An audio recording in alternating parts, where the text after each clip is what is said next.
If you work for the federal government and speak French and English, you get a bonus of about $800 a year. If your second language is an Indigenous language, you do not. The feds have admitted they don't even know how many Indigenous speakers work for them countrywide. That's a problem for Nunavut MP Lori Idlout. 70% of her constituents speak Inuktitut.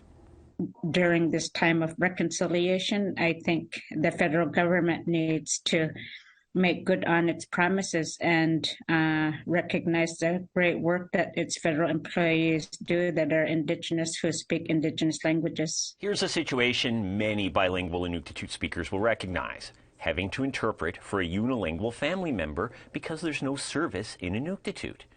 It gets even tougher when the topic is technical, like healthcare or banking. Idlout has been there. I have, for sure, like frequently. I think that a lot of us in Nunavut were forced to have to interpret wherever we go. When I've been in Iqaluit, whenever I went to the bank and there was an elder with no English-speaking teller, I'd have to help the elder there. Absolutely, at the hospitals, always having to help make sure that the elders are at least getting registered so that they know where to wait. Here at Service Canada in Iqaluit, you can get service in Inuktitut, but the person speaking it isn't getting their extra $800 a year. Over at the RCMP, they have enough Inuktitut speakers here at headquarters to handle most Inuktitut requests. The experience is different in smaller communities.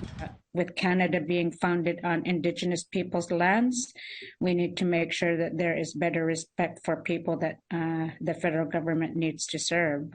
Idlout's not the only voice calling for more support for Inuktitut.